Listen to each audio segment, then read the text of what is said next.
everyone, and welcome to episode 2, season 2 of Successful Stylist Academy podcast.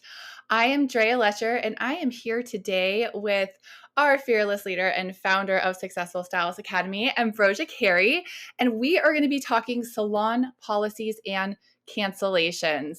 But before we get started, I just want to give a shout out to our reviewer of the week, who is Abigail Rose 3. And she said some really, really kind words. She said, "I love the wide range of topics. Ambrosia offers such a great mix with salon life, experience, leadership, along with different modalities for making life better and understanding growth in the hair industry." So that is amazing. We love that, Abigail. Thank you so much for helping the right people find us. One of the best ways that you can support us is giving us a review on Apple Music. So thank you so much for that. Hi, Ambrosia. Hello, Drea, and thank you so much for the sweet review. That makes my heart warm and fuzzy inside. Yeah, today we're going to be talking about salon policies and cancellations. Dun, dun, dun. It's not the funnest thing, but it's super important because if we add all that money up, I think I was reading something recently that I might butcher this, but I'm pretty sure it said it's ranging from 10 to 30 grand a year that salons are missing out on cancellations. That is incredible and very concerning. So we need to nip this in the bud, you guys. We need to talk about ways that we can tighten our policies up, ways that we can ensure cancellation policies so that way it feels good for both us and the client. And clear communication is going to make the hugest difference in making it not weird. So let's not make it weird. Let's just talk about what we can actually do. I'm going to start out with tip number 1. No shows will happen. It's just a thing. It's going to happen. Some things come up. People forget, people flake, there's all kinds of reasons why people don't make their appointments. And a lot of times they're not doing it on purpose. So let's not get so upset about it. Let's just understand that things will happen. So now we just need to set a different policy in place. So if you have I've already mentioned this to you. If we have 2 no-shows per week, it could cost our business between 10 and 30K per year. So let's make sure that we are laying out how those no-shows will happen. And even though we're going to place it in black and white, we also need to not be so robotic and be black and white. It's okay to have some exceptions to the rule. And when I say exceptions to the rule, we may give a grace for the very first time, especially if we've built a rapport. Maybe if they're a brand new client, then we have different policies in place, which I'll talk about in just a little bit. But I do want to preface by saying that no matter how amazingly talented you are, no matter how long you've been in this business, no matter how bulletproof you may be, no matter how new you are, I just want you to feel better by knowing that we all are in that same boat. We all are dealing with no-shows, and there are ways to maneuver around that. And so that's what we're going to be talking about today. So that's my tip number 1. Drea, what do you have? So I just feel like this is going to happen. I feel like I've definitely had more no-shows probably in the last couple of months, with everything going on, than I've seen in maybe the last almost decade of my career. So it was like revisiting this, reestablishing things I had already established. Like, what did I lose along the way? What do I need to change? Because I can be upset about it and I can lean into that and it can ruin my day, or I can be proactive about it and kind of move forward with that. So I think we both had some information to share about clearly establishing no-show and cancellation policies, exactly what that looks like and how we kind of go about that process. So I think you mentioned a key word, which is in almost all of my tips, and that's communication, because I think communication is key. I think it lets our clients know that we care, and it makes it a lot easier for them when they're not caught off guard by something to kind of go through our process that we've established with us in just a much smoother way. So I think developing your policy first, like what does that look like? What is your cancellation policy? Is your cancellation the same as your no-show policy? Or like for me, you have to cancel 48 hours in advance, or you have to pay half of your appointment price. A no show for me, you had said kind of the three strike thing. And I think that is so sweet. You are so much nicer than me. um, but I kind of I establish the no show cancellation policy. I do not take a deposit for my services unless you've kind of like already went into that realm a little bit with me. So I do not take a deposit. I think a deposit is a great thing. I think if you are a newer stylist who is already establishing, there's nothing already established where you've got to like bring 20 years of clients along into like this new policy. By all means, like incorporate that into your new policy. But for me, if someone completely no shows, like no call, no nothing, didn't cancel, didn't text message, I let them know, like, hey, are you okay? I missed you today. I put the person first before anything else. Like, make sure that they're okay. Let them know that you care. I'd love to get you rescheduled. However, I do have a cancellation policy. This is what that looks like. And if you are unable to give me 48 hours notice in the future, then I will need you to prepay for your appointment in full before I can reschedule you. And then if they reschedule and they've already paid for their appointment and they are able to cancel with me 48 hours in advance, then I 100% refund that to them, or it can be applied to their next appointment if they're just kind of rolling it over and that's what they prefer.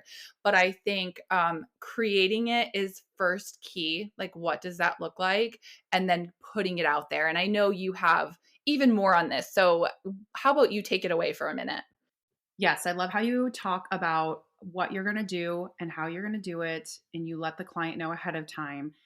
I have two things that I want to talk about that's kind of on the serious side that we need to make sure that we're on the same page with in our industry. And obviously, it's going to vary state to state. And if you're really concerned about it or you're not sure, then obviously seeking legal advice. But number one, I do require a booking fee or deposit for services that are over 3 hours.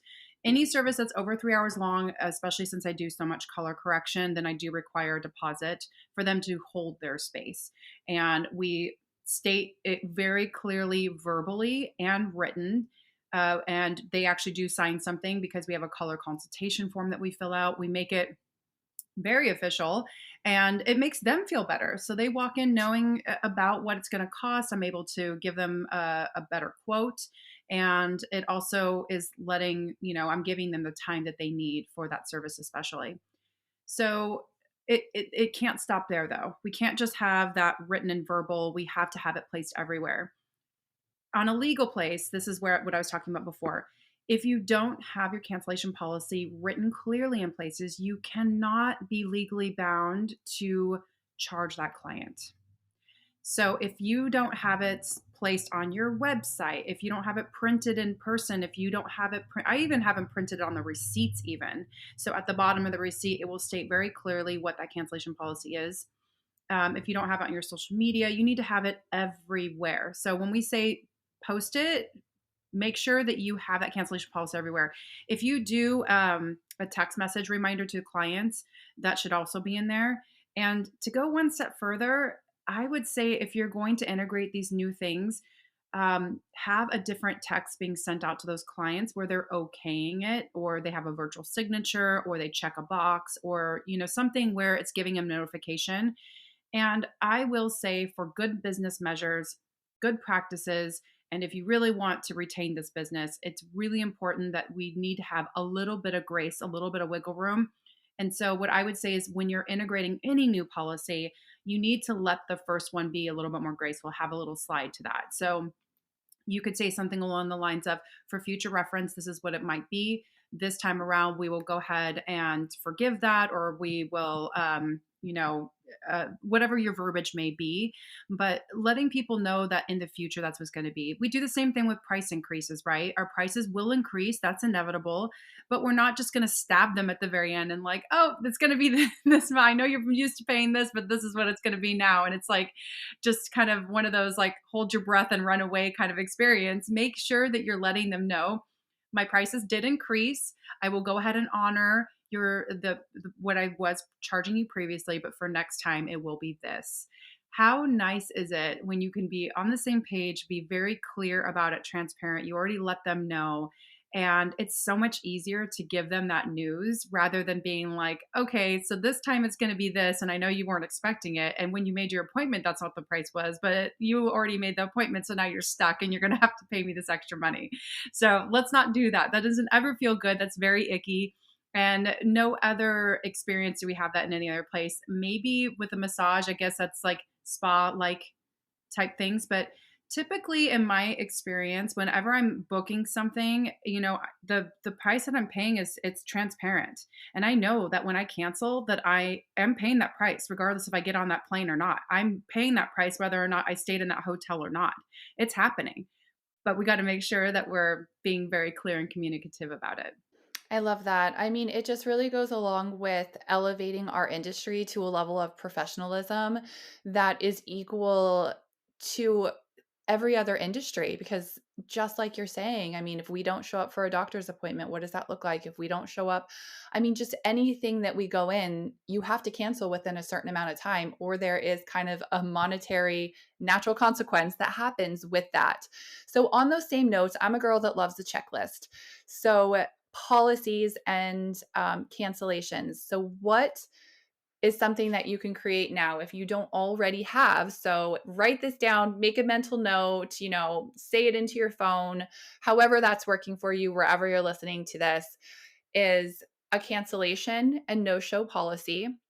How much time do they have to cancel? Is there a deposit involved? When do they have to cancel by to receive their deposit back?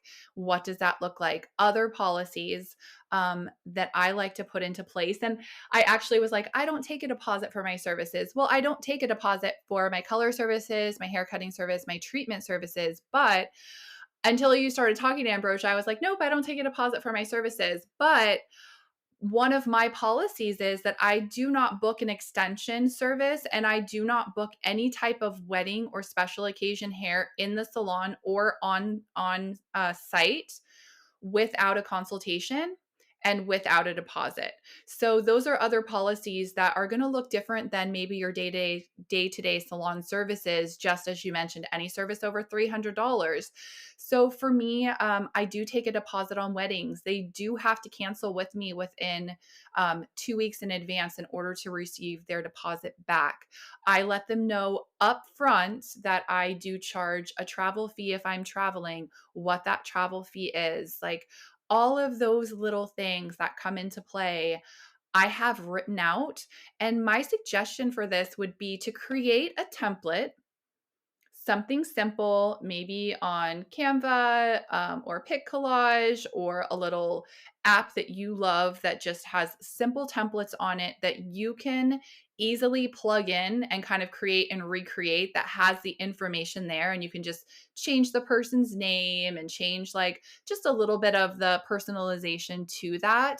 Have that already created so that you can send that to them with all of the information on it. And then you can also send them the contract with it as well, just like you were mentioning, Ambrosia. So all of my extension clients and all of my weddings, there is a deposit, there is a template sent with all of the information, and there is a contract that they have to sign saying that they understand all of the things that we talked about.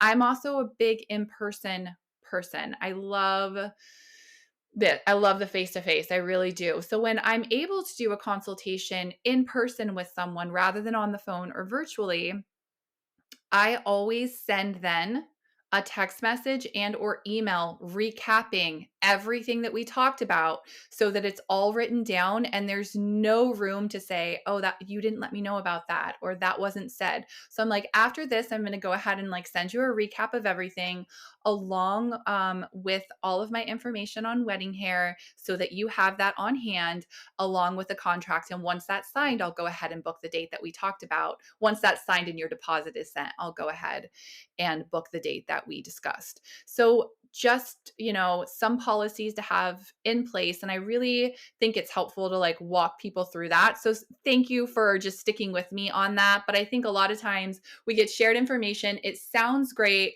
but then we sit down to do it and we kind of get lost in it. So there's the checklist of policies that I would say to start with, to set yourself up for success putting into play. And that's kind of how I go about that, and the things that I have, the tools that I have access to for organization and to stay consistent through the process as well.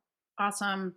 One of the other things that I would say is really important in this process, especially in the digital world when we're sending messages back and forth, some people are going through DM, some people are emailing, some people are going directly through the website, some people are calling directly and they have a front desk.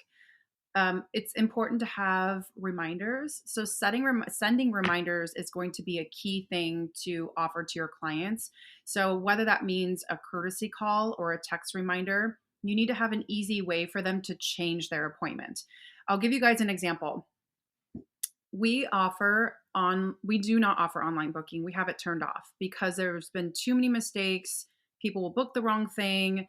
We've even come into situations where two people try booking at the same time, or we have the front desk booking something while somebody else tries to book online. And by the time it's done, then all of a sudden there's two appointments double booked on the same time frame. So really bizarre how that kept happening. So we just decided, you know what, we're turning off online booking entirely, especially since we've got a front desk who is amazing at her job and she asks the right questions. She's got a checklist of things that she needs to ask. However, not everyone can have a front desk, and that's okay. So if you don't have a front desk, make sure that there are limited ways that a client can get a hold of you. If they are text messaging you and DMing you and emailing you, that's way too many ways for them to get a hold of you.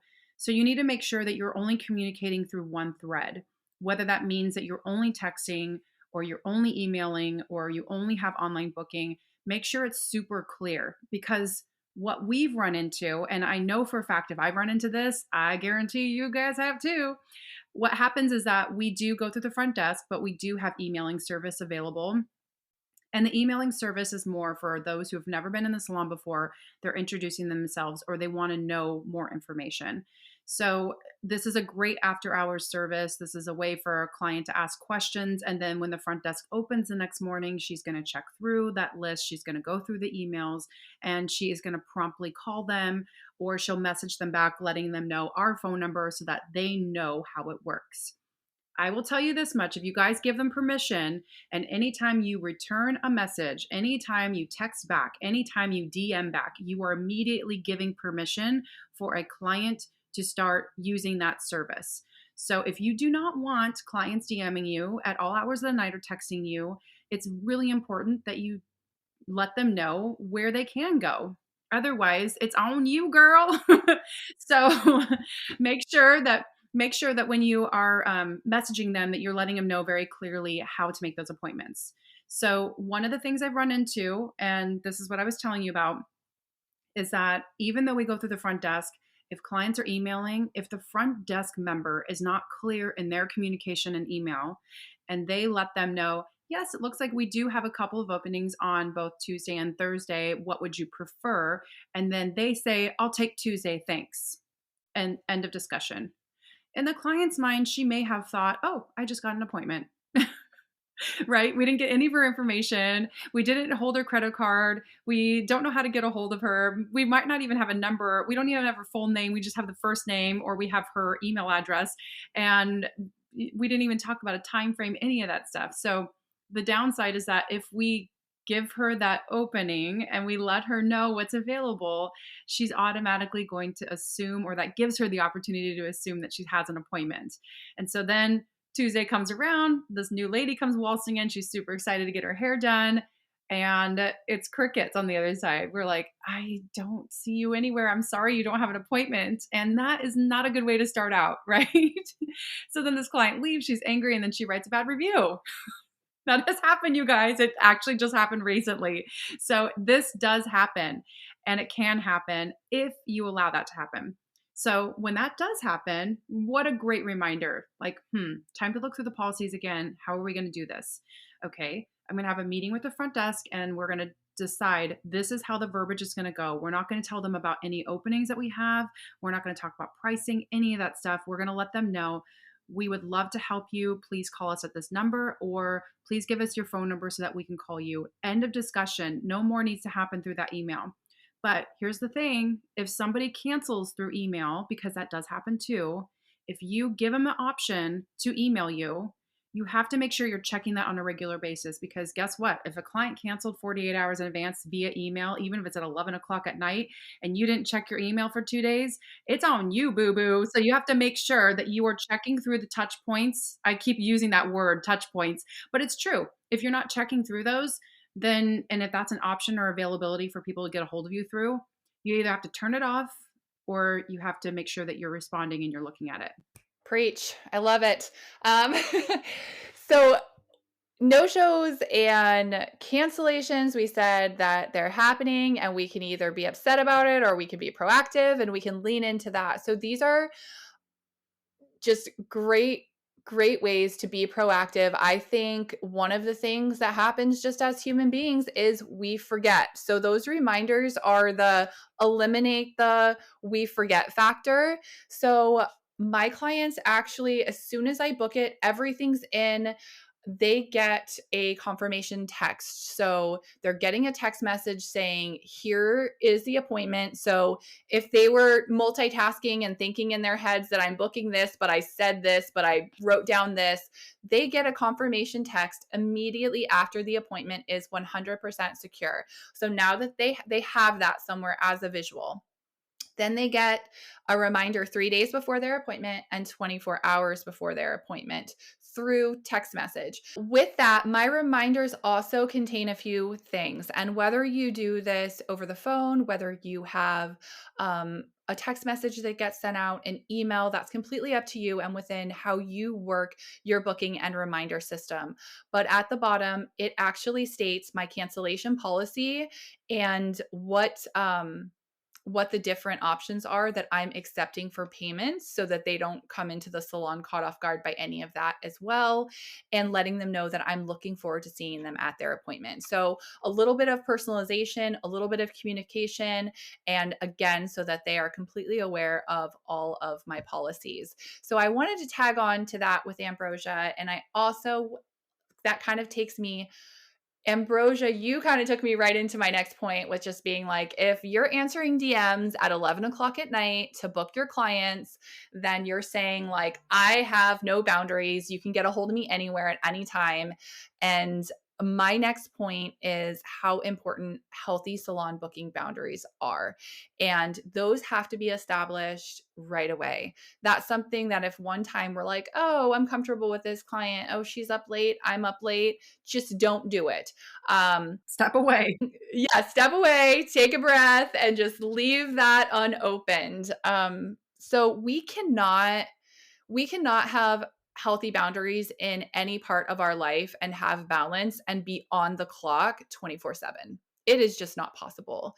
So another policy that you're creating is what your healthy boundaries look like as far as your time goes and taking clients' inquiries. So I like to post those as well. Like, please allow 48 hours, 24 hours. I don't know what that looks like for you. 12 hours for response when you get a hold of me, and you're letting clients know that. When I go on vacation, it's like, hey, I'm going on vacation. I'm taking some personal time and I will be gone from this time to this time. And I look forward to connecting with you again. And I'll be returning all of my calls on this day. Then they're not like, wow, why has she not got back to me for a week? So I like to post it on my station, maybe like a month before. I like to post it on all of my social media I like to put it on my website. So that way, again, communication, clients are aware. Even if I just take like a personal day and normally I'd get back to people in 24 hours, if at any time that changes, I let people know that that changes and then what it's going to look like and what they can expect. And I thank them for their patience. So I think just having the communication with clients and really interacting with them shows them that you care. It shows them your professionalism. Yeah, I mean, that's all I got for that. Professionalism is key. I think one of the biggest parts about boundaries is that we think of it on our end as a service provider, and boundaries are healthy for us and healthy for everyone else as far as communication goes. But boundaries also create a really solid business. And if we can be consistent for our clients, then they'll know what to expect from us. And in return, we'll know what to expect from them. And you're going to attract the right kind of people. So, not everyone's going to be for us, and we're not going to be for everyone. But if you set clear boundaries within your business and you have guidelines and you actually have hours that you stick to and you have a procedure that you follow and you do it the same for every single person, it's going to make your business more streamlined. It's going to be easier to follow everything. You're going to know exactly how to handle certain situations. We talked previously about the three strike factor. Three strike policy is not something that I ensure or that I enforce in my salon per se, but like I was saying before, there might be certain oh gosh, how do you say it? There might be certain exceptions, right? So in my situation, for example, I'm going to go ahead and just call her Susie. I have a client, Susie. She's been coming in to see me for 12 years. We've established a really amazing rapport. She's always been super consistent in her pre-booking. She buys products. She has referred 6 clients to me. She and I have the best time when we're together. You know, she's like the golden goose. But she misses an appointment. She no shows me. And immediately I'm just thinking, oh, shoot, she missed her appointment. You know, I'm obviously going to be concerned, want to make sure she's okay. Let's say I find out later on, she responds to me maybe a day later, but what if I already charged her card? And then she says, hey, I'm really sorry, but I had a death in the family and, something happened. And that might not feel so great for us if we just automatically go to that place where we're like, well, these are my boundaries and this is what I do. So just understand that if you do that with every single person, there may be a chance that you may lose that client, you may lose that relationship with them. And you have to decide for yourself what feels best for you. There are going to be scenarios, though, that come up throughout your career. There have been many scenarios that have come up through my career. Even in the 22 years behind the chair, I still deal with some of these scenarios. And handling those on a case by case scenario is going to add a little bit more of a courtesy to the way that you handle business. And you can't say it is super black and white like that. If it's a brand new client that you've never seen that no shows you, you have not built a rapport yet. If you have built a rapport with that client and that were to happen, maybe you decide to give a grace and say, well, I do typically charge 100% for a no show, but because we've built such a rapport together and I know this never happens, why don't we meet halfway? I'll charge you half. Something along those lines need to happen where you decide for yourself what feels right. Maybe the first time you say, you know what, and the few, typically I do charge 100%, but because we've built this rapport, I'm going to go ahead and just give you grace this time, and we'll go ahead and waive that. But next time, if it does happen, I just want you to know that this is our cancellation policy. So it's important. I mean, when I say 3 strikes factor, there might be a situation where a client constantly no shows and you charge her no matter what. But if she's constantly no showing you and you're still charging her, then maybe after that you decide, okay, well, we're going to require prepayment. If that service that she's coming in for is a color service, let's say, then you're going to just charge her for the color service. But this may be a scenario where when she comes into the salon, she actually wanted highlights or she wanted a haircut with it. So in agreement, it's kind of an upsell, but the typical base of that appointment was for the color service. So the 3 strike factor can apply not to just the no shows, but just to, in general, how your client is handling those appointments. If she's canceling last minute, maybe that's a time for you guys to reevaluate. I've noticed that, the last 2 appointments, maybe they've run late. Like, The last two times that we've had with one another, we were scheduled at 4 o'clock and you came in at 4:20. Would it be better for you if we schedule you a little bit later on in the day at like 4:30, or do you want me to look at weekends, or is there a different day that works better for you? Bringing that up at the service time, you don't have to make it weird and uncomfortable, and you don't actually have to be upset about it either. It could be a malfunction on their end that they didn't realize that their appointment was at 4. We can't make assumptions, guys, because even if as busy as our day is, their day is busy as well. And so maybe they don't have it written down anywhere. Maybe they didn't put it in their calendar. I know that adulting is hard and sometimes we need to make sure that we do that, and we do want to hold each other accountable. So I'm not trying to make excuses, but what I do want to state is that sometimes people can accidentally push 4:30 instead of 4 o'clock, and they might have assumed that their appointment was at 4:30. Maybe the text message comes through as a reminder, but they don't actually look at the time. They just are like, "Oh yeah, I have an appointment," and then they hop off of that. I've done it. I will admit it. I'm saying it right now. I've gotten text appointments before, and I'm like, "Oh yeah, I have an appointment at Skin by Lovely." And then I just close it down. I don't look at anything else because I have it in my calendar. I know what I have. But what if I got it wrong? That can happen. Human error. It's okay. What if the person who made the appointment, they actually accidentally typed in the wrong number too? Or what if they made the appointment and they had to change it? They forgot to tell you. There's so many scenarios that make this entire area gray. So let's not be too rigid. I mean, you can do what you want within your business, but I'm just trying to give you guys a different perspective. There have been times, yes, and you will lose clients when you place these cancellation policies, and that's okay too, because it will open up for other appointments as well. But there are some gray areas sometimes that can add to an exception, and having a three-strike policy is kind of a nice way for you to offer a little bit of grace. And maybe every single time it's like half, you charge half first time, and then the second time you charge full, and then the third time you're going to just have them prepay. So it could be something like that. And then after that, then maybe you uninvite them. Maybe it's like, okay, maybe we're not a good fit. Let's talk about standbys and a cancellation list. What's nice about cancellation lists is that if somebody wants to come in sooner to you, even if you don't have an opening, it can be set up in a way that automatically will offer it to them if somebody were to no show you or cancel last minute.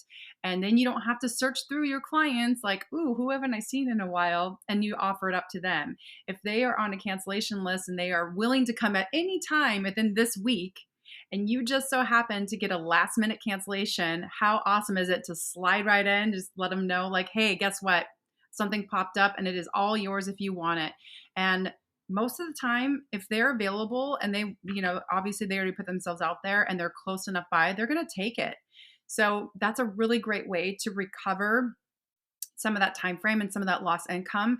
So getting that set up is going to be really important. And if you don't already have that set up, then check into your booking technologies or whatever you guys are using to set your appointments and see if that's an availability for you to have your cancellation list as well. So much good information, Ambrosia.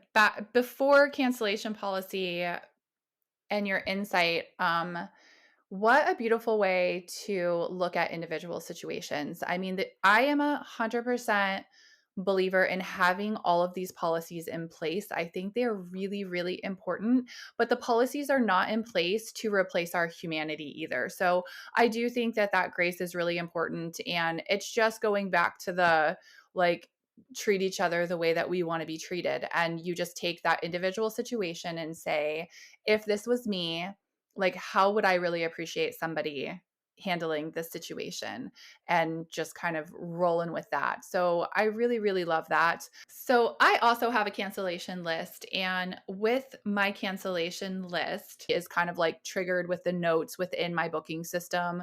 So I know exactly who could come in when, and if there was limitations on when they could come in, or if it's someone that is available at any time.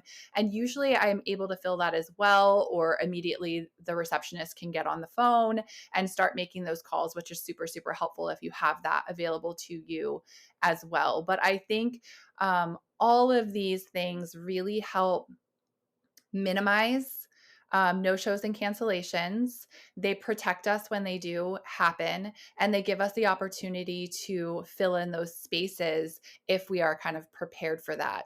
And if all else fails, my very, very last point is have a backup plan. So I really believe in taking my focus and looking at silver linings whenever possible, taking something that could be a bust and like looking at it as a blessing. So I do like to always have a bag with me that I take to the salon. And in that bag, I have a book. In that bag, I have my laptop. In that bag, I have probably hot tea that I love with bergamot in it because it's so relaxing. And I have my, earphones. That way, I'm not disturbing everyone else if I'm listening to something. So, what I would say is backup plan. If none of this works, someone cancels at the last minute, they can't come in, it's a big space, you couldn't get someone to fill that time by bringing and having access to constructive work that you're doing, whether that is personal or something else professional that you work on, so that you feel like you really made the best use of that time, so that you accomplish something aside from that gap in your day. And maybe that looks like not working on something else and stretching or sitting down and, like I said, having a tea, reading a part of a book, going and sitting outside and getting a little sunshine in, listening to Successful Stylist Academy podcast on your earphone. I don't know what that looks like for you, but maybe you're taking time to work on something and be productive, or maybe you're taking some downtime, self-care time with this unexpected blessing that you have in the middle of your day. Now I'm going to add something that's really funny. Um, and Drea, I love this about you because you're such a spiritual animal, and I'm so business minded, and I'm always thinking about the business side of things. And my perspective is always like, bring stuff with you. I always bring my laptop with me because I have like a list of a million things, and I'm always trying to knock off at least one so I can be at 99999. But make sure that you are doing, if you're in your salon space and you're in business mode, you are there for your business, whether or not you are making money tangibly with a client, or if you're promoting yourself, or if you're working on a reel, or you're creating a story, or maybe that's when you need to revisit your cancellation policy and rewrite some things, or maybe you're writing a card to your clients. Maybe you're sending out, maybe you're creating a newsletter and you're sending that out. But I always try to encourage people that while you're in the space of your own business, if you are not working in your business, then work on your business and try to, and that's great. I love that, Drea, you do things like relaxing and taking space for that. And there's something to be said about that too. If you just need to take like even a 15-minute break, 20-minute break, and relax for a second, sip on your tea, read a little bit of your book, and just do a little bit of a self-care practice between that to get back into it again. But I just want to urge and encourage people, especially being a salon owner. Those are always the things I think about. And when I see stylists that are sitting and scrolling, it's kind of a little painful for me to watch because I see that they're not helping themselves. And I know what I did as a young stylist. I see other stylists doing it too, where they're really working on their business while they're not working in it. And it's such a great way to alleviate some of that. So that way, when they go home, they can actually be home and they don't have to keep working. And so, I always want to encourage that if anything happens within your business hours, so to speak, then try to work on something on your business. Okay, guys, so that's the gist of it. That's most of the stuff, all the hard hitting stuff that I have for you. But this is what I love about you and I, Drea, because you and I we think very differently, and sometimes I go a little too structured, cemented, and business oriented. And then you have a more creative, just you're able to talk about like nurturing yourself, which is really important because I think there's a balance to it, right? And we're always trying to find that balance. And sometimes doing a little bit of something and a little bit of something else, then all of a sudden you've created like a really strong foundational piece that feels really good for you, but also works for you as well. So, do you have any final thoughts, Drea, that you want to add in before we shut her down? I I mean, I just love that you said that. I always appreciate your take on things. I feel like I've done it both ways through different seasons of my career, and it's really finding what sets really well with you as a person, because I think sometimes when we're pushing through things and we have nothing left, like we're not being constructive or productive in that time. So we both have different strengths, and it's really cool because then we come together and we have even more to give. And you guys, our listeners, depending on what your personality is, depending on what works for you, what mode you're in, what kind of day you're having, what headspace you're in, you have like a couple different options for go-tos and what's going to work best for you. And it doesn't even matter, it might not be what works best for you in that day, but it may look different the next day. And so I think that's really, really cool. And I think I love that we get to come together and offer up a buffet of different ideas and thoughts and options. So thanks for that. Oh my gosh. Okay, yes. Give us all the buffet items. I do love a good actually, I'm not really a big buffet lover, but I love food. So we ladies, we love our options, right? So options are always a good thing. Don't forget, guys, we are here for you each step of the way. Find more info about our courses, coaching, and community linked in the show notes. Until then, dream big, set goals, take action, guys.